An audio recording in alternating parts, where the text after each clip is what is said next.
आज का वीडियो बड़ा ही इंपॉर्टेंट होने वाला है क्योंकि आज आपका ब्रेन अपने आप को समझेगा। तो आज हम लोग बात करेंगे ह्यूमन ब्रेन पे और इसके कितने अलग अलग पार्ट्स है और उन पार्ट्स के क्या अलग अलग फंक्शंस है। हम ब्रेन को ऊपर से देखेंगे और इसे अलग अलग पार्ट्स में तोड़ेंगे। हम ब्रेन को लैटरल व्यू से देखेंगे, मतलब साइड से देखेंगे, और इसके जो अलग अलग पार्ट्स है और उन पार्ट्स के जो अलग अलग फंक्शंस है उनको हम देखेंगे। फिर उसके बाद हम ब्रेन को बीच से काट कर इसका जो क्रॉस सेक्शनल व्यू है, जिसे कि सैजिटल सेक्शन भी कहा जाता है, इस सेक्शन में जो अलग अलग पार्ट्स निकल के आएगा उन पार्ट्स का क्या अलग अलग रोल है, इस पे हम बात करेंगे। तो सबसे पहले हम लोग कुछ बेसिक फैक्ट्स से शुरू करते हैं, जैसे कि इस ब्रेन का लोकेशन क्या है। ब्रेन स्कल के अंदर होता है और साथ ही साथ ये स्पाइनल कॉर्ड के ऊपर होता है। जैसे देखिए, ये ब्रेन जो है ये स्कल के अंदर सिचुएटेड होता है और इसके ठीक नीचे से स्पाइनल कॉर्ड शुरू होता है। आपको पता है कि ब्रेन और स्पाइनल कॉर्ड मिलकर सेंट्रल नर्वस सिस्टम बनाता है। अब ये ब्रेन चूंकि बहुत ही इंपॉर्टेंट ऑर्गन है और इसे बहुत इजीली चोट पहुंचता है, इसीलिए इसमें प्रोटेक्शन के तौर पे बहुत सारे लेयर्स हैं। जैसे कि यहां हम अगर इस ब्रेन के इस हिस्से को देखें तो सबसे ऊपर प्रोटेक्टिव शील्ड के तौर पे हमारा स्कल होता है। स्कल के नीचे मेनिंजस नाम का एक लेयर होता है। इस लेयर में तीन परत होते हैं, तीन लेयर्स होते हैं इसमें। सबसे ऊपर वाले लेयर को ड्यूरा मैटर कहा जाता है, बीच वाले लेयर को एरेक्नॉइड मैटर और अंदर वाले हिस्से को, जो कि ब्रेन के साथ सटा हुआ होता है, इसे पाय मैटर कहा जाता है। और ये एरेक्नॉइड मैटर और पाय मैटर के बीच में यहां पर होता है सेरेब्रो स्पाइनल फ्लूइड। ये एक तरह का फ्लूइड होता है जो कि इसमें एक एक्स्ट्रा प्रोटेक्शन प्रोवाइड करता है। अब अगर इसका मास देखें तो ये बॉडी मास का लगभग 2% होता है। अब चूंकि body mass human to human vary करता है, इसीलिए जो ब्रेन है इसका मास भी अलग अलग इंसान में अलग अलग होता है। पर अगर एवरेज के तौर पे देखें तो फीमेल ब्रेन लगभग ऑन एन एवरेज 1.2 किलोग्राम का होता है और male brain on an average 1.4 kilogram का होता है। इसका फंक्शन क्या है? जैसे कि हमें पता है कि ब्रेन जो है सेंट्रल नर्वस सिस्टम का पार्ट है। यहां पर ब्रेन है और उसके नीचे से निकला हुआ यह है स्पाइनल कॉर्ड। तो इसका जो की फंक्शन है, मेन रोल है, वो मेन रोल ये है कि ये सेंसरी न्यूरॉन के मदद से अपने एनवायरनमेंट से इंफॉर्मेशन लेता है। जैसे कि हमारे आंखों में लाइट सेंसिटिव न्यूरॉन्स होता है जो कि लाइट को सेंस करता है और ब्रेन तक भेजता है। हमारे स्किन में टच सेंसिटिव न्यूरॉन होता है, हीट सेंसिटिव न्यूरॉन होता है। तो ये सारे न्यूरॉन्स जो है अपने एनवायरनमेंट से इंफॉर्मेशन कलेक्ट करता है और उस सेंसरी इंफॉर्मेशन को सेंसरी न्यूरॉन के माध्यम से ये ब्रेन तक पहुंचाता है। मेनली हम कह सकते हैं सेंट्रल नर्वस सिस्टम तक पहुंचाता है। ब्रेन का काम क्या है? वो उस इंफॉर्मेशन को रिसीव करता है, उसे प्रोसेस करता है और प्रोसेस करने के बाद वो डिसाइड करता है कि अब क्या किया जाए। उस हिसाब से वो एक्ट करता है।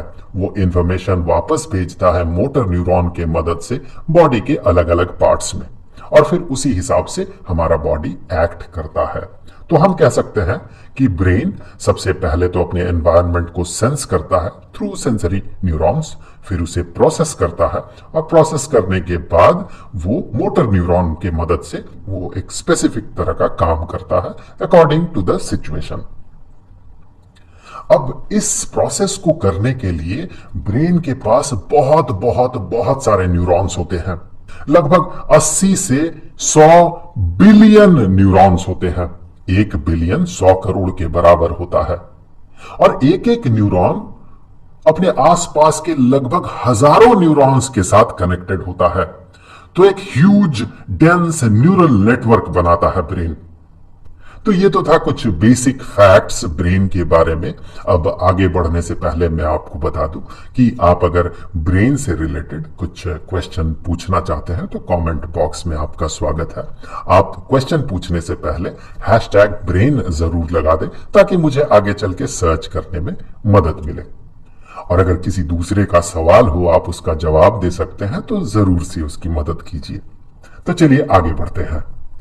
यहां पर देखिए हम ब्रेन को ऊपर से देख रहे हैं, ये ब्रेन का टॉप व्यू है, और यहां ब्रेन को हम साइड से देख रहे हैं, ये इसका लैटरल व्यू है। तो अगर हम टॉप व्यू में देखें तो इस ब्रेन में हमें क्लियरली दो हिस्सा नजर आता है।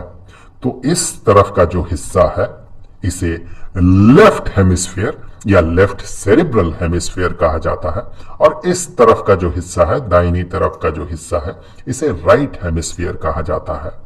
वैसे तो ब्रेन का कोई एक स्पेसिफिक पार्ट, कोई एक स्पेसिफिक काम करता नहीं है, पूरा ब्रेन कलेक्टिवली काम करता है।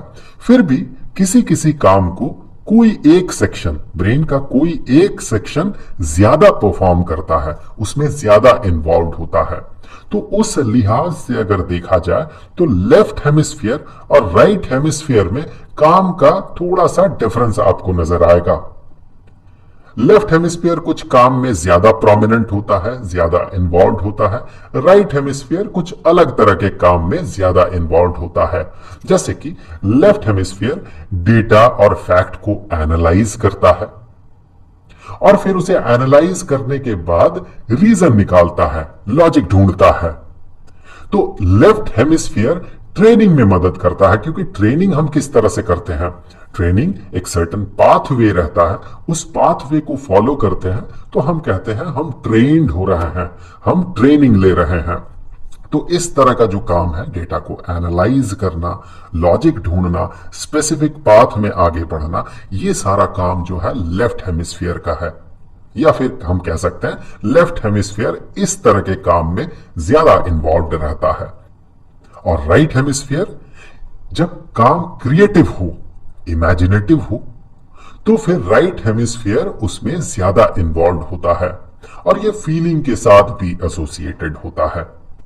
अब देखिए ऊपर ऊपर अगर देखा जाए तो हमें लग सकता है कि ब्रेन का जो दो हिस्सा है, लेफ्ट और राइट हेमिस्फीयर, बिल्कुल अलग है, लेकिन ऐसी बात नहीं है। अगर आप ब्रेन का ऊपर वाला थोड़ा सा हिस्सा काट कर देखें तो आपको यहां पर एक कनेक्टिविटी नजर आएगी। ये जो कनेक्टिविटी है, जो ब्रेन का जो पार्ट इसे कनेक्ट करता है लेफ्ट और राइट हेमिस्फीयर को, इसे कॉर्पस कलोजम कहा जाता है। अब अगर ब्रेन को यहां से ठीक बीचों बीच से काटा जाए और क्रॉस सेक्शन को कंसीडर किया जाए, इसे सैजिटल सेक्शन भी कहा जाता है। तो इस सैजिटल सेक्शन में इस जगह पे आपको कॉर्पस कलोजम दिखेगा। अब अगर हम ब्रेन के इस लैटरल व्यू को कंसीडर करें तो यहां हम ब्रेन को 4 हिस्सों में स्प्लिट कर सकते हैं।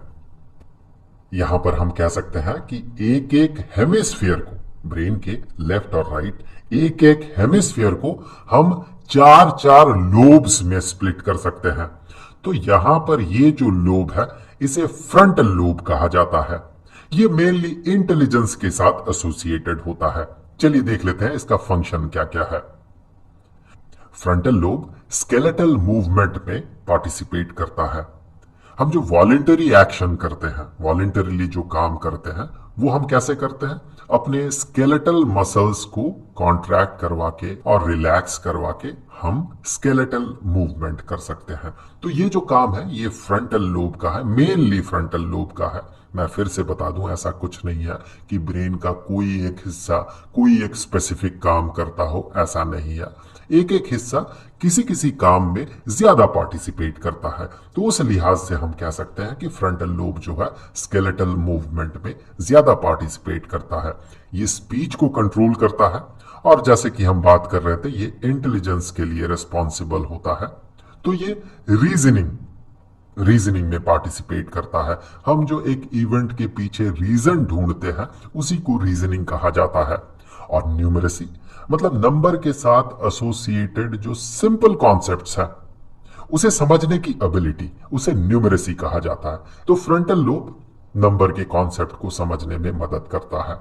यहां पर ये जो लोब है, टेम्परल लोब इसे कहा जाता है, ये सुनने के साथ एसोसिएटेड है। तो इसका काम अगर आप देखें तो ऑडिटरी परसेप्शन, कोई आवाज सुनकर उसका जो मतलब निकालना होता है, यह है ऑडिटरी परसेप्शन।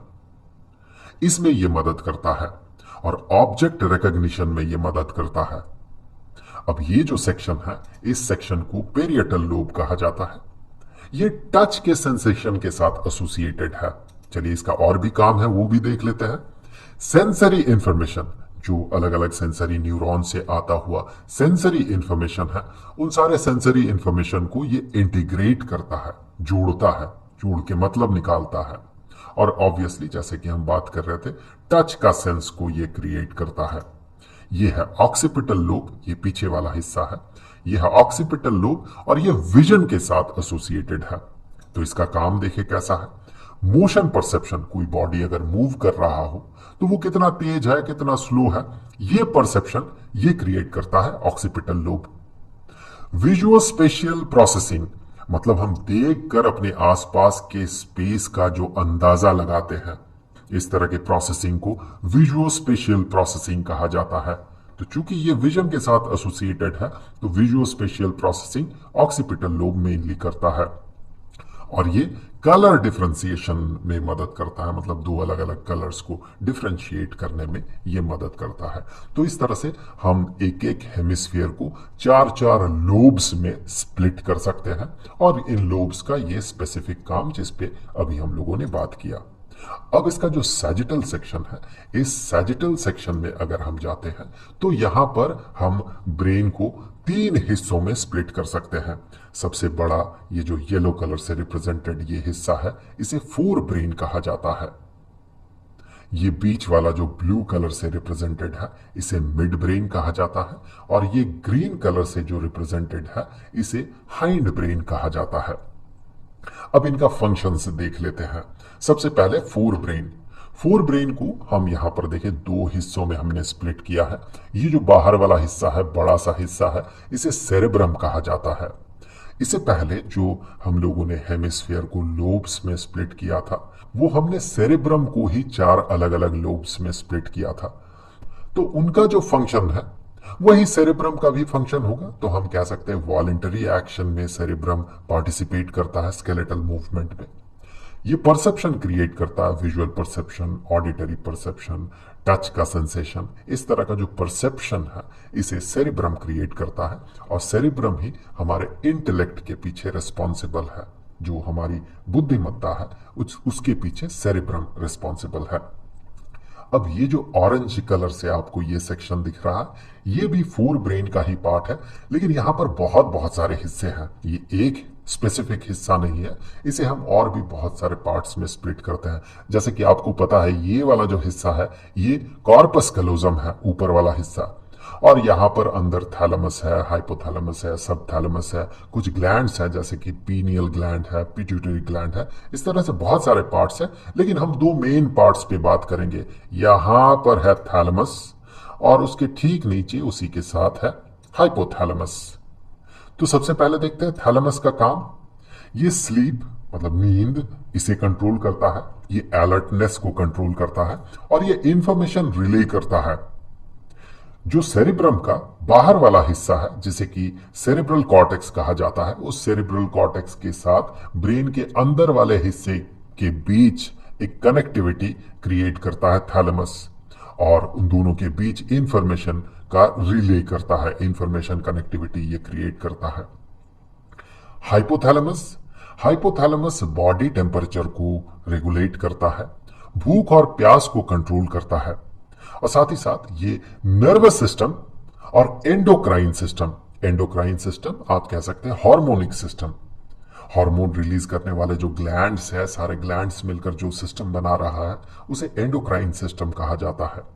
तो ये नर्वस सिस्टम और एंडोक्राइन सिस्टम के बीच एक कनेक्टिविटी क्रिएट करता है। कैसे करता है?